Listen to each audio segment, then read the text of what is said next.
ఓం వసుదేవసుతం దేవం కంసచాణూరమర్దనం దేవకీ పరమానందం కృష్ణం వందే జగద్గురుం శ్రీ రాధాకృష్ణాభ్యాం నమ. అర్జునం వందే జగదేక వీరం. ఓం యా దేవి సర్వభూతేషు శక్తిరూపేణ సంస్థిత నమస్తస్యై నమస్తస్యై నమస్తస్యై నమో నమ. ఓం శ్రీ దుర్గామల్లేశ్వరాభ్యాం నమ. మనకి సప్త చిరంజీవులు ఉన్నారండి భూమి మీద. మనము ఈ సప్త చిరంజీవుల్ని మనము ఈ భూమి మీద మన లైఫ్ టైంలో కలవగలుగుతామా కలవలేమా అన్నది టాపిక్ ఇక్కడ. ఇప్పుడు మనకి 14 లోకాలు ఉన్నాయంటారు. 14 లోకాలకి మరి రసాతల, అతుల, సుతల, రసాతల ఇలా 14 లోకాలు భూమి మీద లేకుండా ఎక్కడో పైన, భూమి పైన 7 లోకాలు, భూమి కింద 7 లోకాలు, అవంతా కూడా చెబుతారు. మన పండితులు అదే చెప్తారు, ఉన్నాయని చెప్తారు. మహాభారతంలో చెప్పబడి ఉన్నాయంటారు, మహాసంకల్పంలో ఉందంటారు, అన్నీ బాగానే ఉన్నాయి. మళ్ళీ అట్ ద సేమ్ టైం ఏమని చెప్తారు, ఇవి మైథలాజికల్ స్టోరీస్, పురాణ గాథలు అంటారు. రాముణ్ణి, కృష్ణుడిని, రాముడు పురాణ దేవుడా, కృష్ణుడు పురాణ దేవుడా, రియల్ టైం దేవుడు. అలాగే శ్రీరామచంద్ర ప్రభు యొక్క ప్రేమకు పాత్రుడయ్యాడు ఆంజనేయ స్వామి. ఆయన ఎవరండి, దేనికి సింబల్ అంటే స్ట్రెంగ్త్, మనలో ఉన్నటువంటి శక్తికి, మనలో ఉన్నటువంటి భక్తికి నిదర్శనం శ్రీమద్ ఆంజనేయ స్వామి. మనము ఉన్నాం. ఆయన ఒకడే రాముడిని పట్టుకున్నాడు, ఆ రామపాదాలనే నమ్ముకున్నాడు. మనం గంటకు ఒక గురువుని మారుస్తాం, గంటకు ఒక దేవుణ్ణి మారుస్తాం. ఇంకా మనకు సప్త చిరంజీవులు ఏం దొరుకుతారు. అలాగే అశ్వత్థామ, అశ్వత్థామ తెలుసు కదా, మహాభారతంలో ద్రోణాచార్యుల వారి కుమారుడు. ఉపపాండవుల్ని చంపేస్తాడు.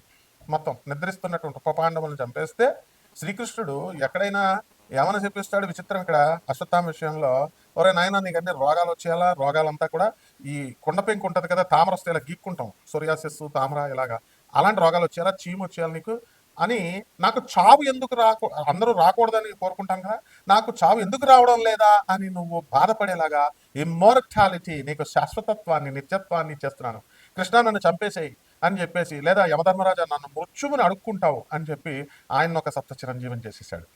ఇక కృపాచార్యుడు ఉన్నాడు. ఆయన ఎవరండి, ఈ కౌరవులకి పాండవులకి గురువు ఆయన. కాబట్టి కృపాచార్యుడు కనుక ధనస్సు పట్టుకుంటే ఆ శివుడు కూడా జయించలేడు అన్నంత పరాక్రమంగా వర్ణిస్తారు కవులు. అది అంత వీరత్వం. శివుణ్ణి ఎవరన్నా మనం జయించకుండా శివుణ్ణే ఆపేసేంత శక్తి ఉంటుందా ఇంట్లో, కానీ అంశాలు అనమాట చెప్పడం అలా. నెక్స్ట్ ఇప్పుడు అశ్వత్థామ అయిపోయాడు, మనకి కృపాచార్యుడు అయిపోయాడు, ఆంజనేయ స్వామి అయిపోయాడు. ఆంజనేయ స్వామికి శ్రీరామచంద్రుడు వరం ఇచ్చేశాడు. ఆయన శక్తికి భక్తికి మెచ్చుకొని, నాయనా హనుమ, శాశ్వతంగా నువ్వు చిరంజీవి అయిపో, భూమి మీద ఉండు నువ్వు, మరి తర్వాత నువ్వు ఏం చేయాలండి, ఎక్కడికి వచ్చేసేయాలా, నువ్వు బ్రహ్మం, నవమ బ్రహ్మం అయిపోతావు అని చెప్పేసి వరం ఇచ్చేసాడు ఆంజనేయ స్వామికి. నెక్స్ట్ ఇక అస్సలైనటువంటి వాడు మనకు విభీషణుడు ఉన్నాడు. ఈ విభీషణుడు ఎవరండి, రావణాసురుడు తమ్ముడు. ఏమండి వారు ఊరినే ఇస్తారా వరాలు చెప్పండి. విభీషణుడు నిజాయితీకి మారుపేరు. తన అన్నకి చెప్పాడు, నాయన పాండవులు అదే మన వీళ్ళంతా తప్పు చేశాడు, శూర్పణఖండంతా, మనం మనం శ్రీరామచంద్ర ప్రభువుకి మనం శరణ వేడాలి అని చెప్తాడు. మంచి మార్గాల్ని, రైటియస్నెస్ అని చూపించాడు. కాబట్టి విభీషణుల వారికి భూమి మీద శాశ్వతత్వాన్ని ఇచ్చారు. ఇక మహాబలి, బలి చక్రవర్తి తెలుసు కదా, ప్రహ్లాదుడి యొక్క మనవడు. ఆయన దానం గుణంలో ఇంకా ఆయనకు తిరుగులేదనమాట. కాకపోతే కొంత గర్వం ఉండిపోయింది. సో అందువల్ల నేను దానం చేస్తున్నాను అని చాలామంది గొప్పలు చెప్పుకుంటారు చూడండి, అస్సలు చెప్పుకోకూడదు అనమాట. కుడి చేత్తో చేసిన దానం ఎడం చేత్తో తెలియకూడదు. ఈయన ఒక సప్త చిరంజీవి. నెక్స్ట్ పరశురాముడు, ఈయన సాక్షాత్తు మనకి విష్ణుమూర్తి. ఆయన ఆయన ఎదురైతే మనకు డేంజరే, ఎందుకంటే ఆయన ఎప్పుడు కోపిస్తాడు. మొత్తం ఏసుడు 21 మందిని మొత్తం కంప్లీట్గా నరుక్కుంటూ వెళ్ళిపోతాడు. నేను ఒకసారి సరదాగా, ఏమండి మా చాగంటి గారు ఏమో ధర్మరాజు అండి, మా గరికపాటి గారు మా గురువు గారు వీళ్ళంతాను ఆయన భీముడండి, మరి మా సామవేదం షణ్ముఖ శర్మ, తర్వాత వతిపతి పద్మగారరావు గారు, వీళ్ళిద్దరు కూడా సహదేవుడు నకుళ్ళండి. అయ్యా నండూరు శ్రీనివాస్ గారు, మీరు కృష్ణుడు ప్లస్ అర్జునుడు అంటే ఆయన నన్నే ఉన్నారంటే, నువ్వు పరశురాముడు నాయన అన్నారు. అంటే పరశురాముడు ఎందుకంటే బాబు కోపిష్ట ఆయన ఎదురొస్తే మనకు భయం, దడదడ, గుండె దడదడ. అలా ఆయన ఒకడు పరశురాముడు అవుతారు. నెక్స్ట్ ఇక వీళ్ళందరూ ఉన్నారు. వ్యాసుల వారిని మర్చిపోయాం. ఈయన ఒక గొప్ప ఋషి, శ్రీమన్నారాయణమూర్తి యొక్క అవతారము.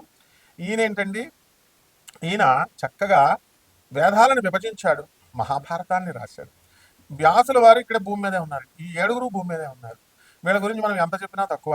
అయితే ఏ రాసుల వాళ్ళు వీళ్ళంతా కూడా మనం ఎలా కలుసుకోగలుగుతాం, మన జీవితంలో సాధన చేస్తే ఏ చిరంజీవులను కలుసుకోగలుగుతాం, సప్త చిరంజీవుల దర్శనాలు మనకు ఉంటాయా అనేది. అది కాకుండా మనకి మహావతార్ బాబాజీ గారు ఉన్నారు. రజనీకాంత్ ప్రతి సంవత్సరము వెళ్ళి మరి ఈయన్ని కలుస్తారు మహావతార్ బాబాని అని చెప్తారు, వెళ్తారు, అది నిజం కూడా. అందువల్లనే ఆయన బాబా అని ఇలా సినిమా తీశారు చూసారా, మహావతార్ బాబా. మహావతార్ బాబా ఎవరండి? లహరి మహాశయుడు, ఆయన శిష్యుడు లహరి మహాశయుడు. లహరి మహాశయుడు శిష్యుడు యుక్తేశ్వర బాబాజీ. యుక్తేశ్వర బాబాజీ శిష్యుడు మనకి మన గురుదేవులైనటువంటి పరమహంస యోగానందుల వారు. మరి ఈ మహావతార్ బాబాజీ కూడా మనకి ఈ అక్కడే ఇమ్మోర్టల్గా శాశ్వతత్వాన్ని కలిగి హిమాలయ పర్వతాల్లో ఉంటారు. ఈ గ్యాంగ్ అంతా ఎక్కడుంటారా అంటే హిమాలయ పర్వతాల్లో ఉంటారు, సింపుల్గా చెప్పేస్తారు. మరి ఈ మధ్యకాలంలో హిమాలయ పర్వతం ట్రెండ్ అయిపోయింది. ఆ కాలంలో హిమాలయాలు అనేవారు, ఇప్పుడు శంబాలా నగరం ట్రెండ్ వచ్చింది. ఇలా ఆంజనేయ స్వామి కదలీవనంలో ఉంటాడని, అరటిపళ్ళు అంటే ఇష్టమని, ఇలా రకరకాలుగా చెప్తారు. మొత్తం మీద హిమాలయాస్లో స్పిరిచువల్ మాస్టర్స్ ఉంటారు. ఒక ప్రభాత్ రంజన్ సర్కార్ అంటే ఆయన ఆనందమూర్తి గారు, సుభాష్ చంద్రబోస్ మేనల్లుడు ఆనంద్ మార్గాన్ని స్థాపించినటువంటి ఆయన, పరమహంస యోగానందుల వారు. వీళ్ళందరూ కూడా హిమాలయ వివేకానందుడు, రామకృష్ణ చచ్చిపోయారు కదండి. చచ్చిపోతే ఐన్స్టీన్స్ థియరీ ఆఫ్ రిలేటివిటీ ఏం చదివారు? ముద్దు బుర్రలు చచ్చిపోతారు. ఎక్కడన్నా గురువులు స్పిరిచువల్ మాస్టర్స్ మీ పితృదేవతలు చచ్చిపోయారంటే చచ్చిపోయారు, పైకి వెళ్ళిపోయారా? ఎనర్జీస్ ఉండవా? ఇక్కడ థియరీ ఆఫ్ రిలేటివిటీ అని చెప్తుంది. స్థూల శరీరం బాడీ ఎనర్జీ అక్కడే ఉంటుంది, ఇది మాయమవుతుంది, ఎనర్జీ ఉంటుంది, లోపల శక్తి ఎక్కడికి పోతుంది, అదే ఆత్మ అని భగవద్గీతలో చెప్పారు. మరి ఇలా ఎంతో డీప్ నాలెడ్జ్ కావాలి దీనికి. అలా మనకేంటంటే ఈ యొక్క సప్త చిరంజీవులందరినీ కూడా మనం హిమాలయ పర్వతాల్లో మనం దర్శించుకోవచ్చు. రజనీకాంత్ గారే కాకుండా చాలామంది గొప్ప గొప్ప సినిమా యాక్టర్లంతా కూడా మనం పేర్లు చెప్పకూడదు, వీళ్ళంతా ధనవంతులు, మనం అపర కోటీశ్వర్లు కూడా.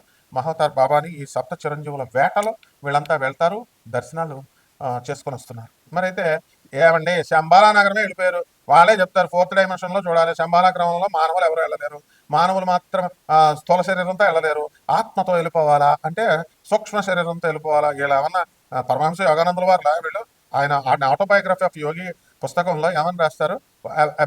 బాడీ విత్ 2 souls, ఒకే శరీరంలో 2 ఆత్మలు ఉన్నాయి. 2 చోట్ల దర్శనం అయ్యే సెయింట్లు ఉన్నారు. స్లీప్లెస్ సెయింట్ ఉన్నాడు, నిద్రపోడు ఆయన. ఇలా మహాత్ములంతా కూడా హిమాలయ పర్వతాల్లో తపస్సు చేస్తూ ఉంటారు. ఇటువంటి వాళ్ళని చూడాలని చాలా సంతోషంగా, చాలా ఉత్సుకత, ఆతృత ఉంటుంది. అదొకటే సరిపోదు, భక్తి కావాలా, డివోషన్ కావాలా, డిటర్మినేషన్ కావాలా, అండ్ స్ట్రాంగ్ డెడికేషన్ కావాలా. ఇది లేదు మనలో, అందుకే కనపడరు మన కళ్ళు. అయితే రాణిఖేట్, ఉత్తరప్రదేశ్లో ఉన్నటువంటి రాణిఖేట్ పర్వతాల్లో కూడా ఒక యోగి ఆత్మకథలో లహరి మహాశయుడికి మహావతార్ బాబాజీ గారు ఆయన్ని గుర్తించి ఆయన పూర్వజన్మను గుర్తు చేసి ఆయనకి దర్శనాన్ని ఇస్తారు. ఆ తర్వాత ఆయన పర్సనల్ కాంటాక్ట్, ఆనందమూర్తి గారు కూడా పర్సనల్ కాంటాక్ట్ ఆజ్ఞా చక్రాన్ని పట్టుకుని మరి ఈరోజు నీతా అంబానీ గారు, ముఖేష్ అంబానీ గారు, సుశీల్ గోయంకా గారు, సీమా గోయంకా గారు, సత్యనారాయణ గోయంకా అంటే విపాసన అని మీరు చెప్తున్నారు కదా, అలాగే శ్రీ రవిశంకర్జీ గారికి, అలాగే రామ్దేవ్ బాబా, వీళ్ళంతా ప్రభాత్ రంజన్ సర్కార్ శిష్యులు. టాటా బిర్లా, నిశాంత్ బిర్లా, నిర్మలా బిర్లా, హేమీలంతా కూడా. అలా మనకి లహరి మహాశయుడికి ఒక గుహలో వెళ్ళి నాయన ఆ గుహలో ఏముందో చూడు అంటారు. చూడు అంటే ఈయన ఏముంది, నాకు టైం అయిపోతుంది, ఏముంది అని అంటాడు. దుక్కడ ఉంది, కమండలం ఉంది, అంతా బూజు పట్టేసిందంటే అప్పుడు మహావతార్ బాబాజీ వచ్చి ఇలా ముట్టుకుంటారు. ఆజ్ఞా చక్రాన్ని ముట్టుకోగానే అది యాక్టివేట్ అయిపోయి ఇప్పుడు నేనే పూర్వజన్మలో నేను ఇక్కడ తపస్సు చేశాను, ఇవన్నీ కూడా ఉండిపోయినాయి అని చెప్తారు. అదంతా కూడా లహరి మహాశయుడుకి ఏం చెప్పారు మహావతార్ బాబాజీ ఒక యోగి ఆత్మకథలో మనం చదవండి, నేను కూడా తర్వాత చెప్తాను. ఇప్పుడు మన వాళ్ళంతా కూడా దొంగ శక్తిపాతాలు, దొంగ పర్సనల్ కాంటాక్ట్లు ఇవన్నీ ఇస్తున్నారు. మహాత్ములకు అలా ఉండదు. ఒక రమణ మహర్షి, ఒక స్వామి వివేకానంద, రామకృష్ణ పరమహంస లాంటి వాళ్ళంతా చేయరలాగా. వాళ్ళంతా కూడా హిమాలయ పర్వతాల్లో ఉంటారు, సజీవులై ఉంటారు. అందువలన భౌతిక శరీరం లేకపోవచ్చు, but they will have the సూక్ష్మ శరీరం, ఆస్ట్రల్ ట్రావెల్ అంటాము. కాబట్టి ఎనర్జీ అక్కడే ఉంటుంది. ఆ ఎనర్జీస్ ఎనీ ఫిజికల్ ఫామ్లో మనకి దర్శనాన్ని ఇస్తారు. అంతేగాని ఇప్పుడున్నటువంటి యూట్యూబ్లో చెప్పేటటువంటి వాళ్ళు, తర్వాత పండితులు అని చెప్పుకునేటటువంటి వాళ్ళు, ఈ వీళ్ళంతా చెప్పేదంతా సోదనమాట. కాబట్టి పరమహంస యోగానందుల వారు, రమణ మహర్షి, వివేకానందుడు, రామకృష్ణ పరమహంస, ప్రభాత్ రంజన్ సర్కార్, పరమహంస యోగానందుల వారు, వీళ్ళు అబద్ధం చెప్తారండి. మహాత్ములు, జగద్గురువులు, ఆదిశంకరాచార్యులు వారు, వీళ్ళంతా కూడా రామానుజాచార్యులు వారు, వీళ్ళంతా అక్కడ ఉంటారు. కాబట్టి స్పిరిచువల్ మాస్టర్స్ యొక్క అనుగ్రహం ఉంటే మాత్రమే మనకి మనం దర్శనం చేసుకోగలుగుతాం. మాణికేశ్వరి మాత ఉందండి, మాణికేశ్వరి మాతను కలవడానికి నేను 3 సార్లు వెళ్ళాను. ఆ కొండ రాయచూర్ దగ్గర. ఇప్పుడు ఇక్కడ ఉన్నటువంటి కర్ణాటకలో మరి ఉంది అమ్మవారు. అక్కడికి వెళితే నాకు అర్థమయ్యేది కాదు, ఏంటంటే ఇటు సైడ్ ఇస్తారు దర్శనం, అది అటిస్తున్నారు, ఆ తలుపు వేపిస్తున్నారు, ఇటు వేపిస్తున్నారు అని పరిగెళ్ళేవాళ్ళం. అదిగో వచ్చేసిన దర్శనం అయిపోయిన త్రిశూలం పట్టుకుని అనేవారు. ఆ తల్లి మరి అందరికీ శక్తి స్వరూపిణి అంటారు. ఇలా గొప్ప గొప్ప మహనీయులు ఉన్నారనమాట. అటువంటి వాళ్ళకి ఏ రాశి వాళ్ళకి ఎవరు దర్శనాలు అవుతాయి, ఇలాంటివన్నీ కూడా మనం తెలుసుకోవచ్చు. ఇది చేయాలంటే ఎలాగ జ్యోతిషపరంగా స్పిరిచువలిజంని, జ్యోతిషపరంగా ఏ రాశుల వారు ఏం చేస్తే, ఎలా నడుచుకుంటే అసలు గ్రహస్థితుల గతులు ఎలా ఉన్నాయి, అటువంటి వాళ్ళ దర్శనం ఎలా ఇస్తారు, స్పిరిచువల్ మాస్టర్స్ ఆజ్ఞ ఉంటేనే మాత్రమే మనం అడుగు పెట్టగలుగుతాం. కాబట్టి ఇట్లాంటి సందేహాలన్నింటికి కూడా మనం మీ జాతకాలు కూడా నాన్ కమర్షియల్ ఆస్పెక్ట్తో మా అమెరికా ఆఫీస్ని సంప్రదించాలి మీరు. ఆ నార్త్ కరోలినా చార్లెట్లో మేము ఆఫీస్ ఉంది, అమెరికన్ ఆఫీసు. అమెరికాలో నాసా రిపోర్ట్స్తో మనము అందరికీ కూడా నాన్ కమర్షియల్ ఆస్పెక్ట్ అంటే ఏంటి, పేద ప్రజలకి, అనాథలకి, సాధు ఆస్ట్రాలజర్ని కాబట్టి మీకు అందరికీ అందుబాటులో ఉండాలి అనేటటువంటి ఉద్దేశంతో మనం చెప్పడం జరుగుతుంది. నేను ఒక ప్రొఫెసర్ని, అధర్వణ మీద పండితుడిని కాబట్టి జాగ్రత్తగా నిజంగా అవసరం ఉన్నటువంటి వాళ్ళు తప్పకుండా చేయండి. నా పేరు కొట్టగానే వేరే వాళ్ళ జ్యోతిష సెంటర్లు, నా పేరు కొట్టగానే వేరే వాళ్ళ ఫోన్ నెంబర్లు అలా వస్తున్నాయి గూగుల్లోనూ అక్కడ. కాబట్టి కబడ్డార్, జాగ్రత్తగా ఉండండి.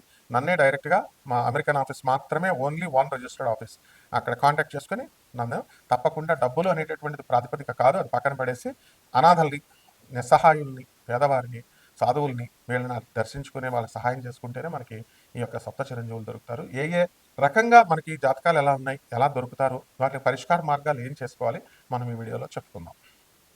కుంభరాశి. ఈ కుంభరాశి వారికి అందరికీ కూడా ఏలినాటి శని జరుగుతుంది. ఏలినాటి శని జరిగేటప్పుడు చాలా దుష్ప్రచారాలు చేసేసారు శనీశ్వరుడి మీద. తోలు తీసేస్తాడు శనీశ్వరుడు, అందరూ డౌట్ లేదు. ఏలినాటి శనిలో మిమ్మల్ని అందరినీ ఇబ్బందులు పెట్టేస్తాడు, మటాష్ చేసేస్తాడు, అపనందలు వేసేస్తాడు. What is all this nonsense? సరే చేస్తే చేశారనుకో, మీ కర్మలను బట్టి ఇస్తాడు ఫలితం. ఆయన తప్పే ఉంది. ఆయనకు అభిషేకాలు చేసేయాలా, ఆయన ముట్టుకోకూడదు, ఆయన ముట్టుకోకుండా స్నానాలు చేసేయాలా, వెనక్కి తిరిగి బట్టలు తరిపేసి వచ్చేసేయాలా, ఇట్లాంటి చెత్త అంతా చేసి శనిశ్వరుని ఒక విలన్ కింద చూపించారు. ఇలా ప్రచారాలు చేసిన వాళ్ళందరికీ పారాలసిస్లు ఇవన్నీ ఇచ్చేస్తాడు ఆయన, అందులో డౌట్ లేదు. కాబట్టి ఈ యొక్క కుంభరాశి వారికి అందరికీ కూడా ఎల్నెట్ సెన్ జరుగుతుంది కాబట్టి ఆదాయాలు అనేటటువంటివి గత సంవత్సరం కంటే కూడా 2026లో పికప్ అవడానికి అవకాశాలు ఉన్నాయి. గురుడు 5వ ఇంట్లో ఉన్నటువంటి వాడు రేపు మే 14, 2026 సంవత్సరం వరకు కూడా మీకు శుభ పరంపరలను కురిపిస్తాడు. ఆ తర్వాత శత్రువులపై మీ ఆధిపత్యం ఉంటుంది. కోర్టుల్లో మీరు వేసుకున్నటువంటి కేసుల్లో మీరు గెలవడానికి అవకాశాలు ఉన్నాయి. భార్యాభర్తలు ఒకళ్ళ మీద ఒకళ్ళు చాడీలు చెప్పేసుకుని, కొట్లాటలు పెట్టేసుకొని, ఫైటింగ్లు చేసేసుకొని కోర్టులకు వెళ్ళినటువంటి వాళ్ళంతా కూడా మళ్ళీ కలిసిపోవడానికి అవకాశాలు ఉన్నాయి. అండ్ ఏమండి, మేము అప్పుల బాధలో ఉన్నామండి అని బాధపడుతున్నటువంటి వాళ్ళందరికీ కూడా కాస్త మనశ్శాంతి, ఉపశాంతి రావడానికి అవకాశాలు ఉన్నాయి. కొత్త కొత్త స్థలాలు కొనడానికి అసలు ఆశ్చర్య అన్నమాట. కొనగలుగుతామా అండి? వయసు అయిపోయింది, మేము మరి ఏదో కారణాలుగా మనము సంపాదించాలి కదా అని బాధపడాల్సినటువంటి అవసరమే లేదు. ఇటువంటి ట్రాష్ అంతా కూడా మానవులకు ఉంటుంది. ఎలినాటి శని ప్రభావంలో ఎక్కడికో లేపేస్తాడు మిమ్మల్ని. కాబట్టి దాంట్లో డౌటే లేదు. అసలు మీకు అన్ని వ్యాపారాలు బ్రహ్మాండంగా ఉంటాయి. అసలు చేయాల్సినటువంటి పని మీరు చేయండి. ఏలినాటి శనిలో అయ్యప్ప దీక్షలు వేయాలి, వేసారా మీరు? ఏలినాటి శనిలో భవానీ దీక్షలు వేయాలి, వేసారా మీరు? ఎంతమంది వేశారు? అంటే భవానీ దీక్షలు అయినటువంటి వాళ్ళు, అయ్యప్ప దీక్షలు అయినటువంటి వాళ్ళు 2026 సంవత్సరంలో మీ జాతకాలు మారాలనుకునేటటువంటి వాళ్ళు హిమాలయ పర్వతాలకు వెళ్ళండి.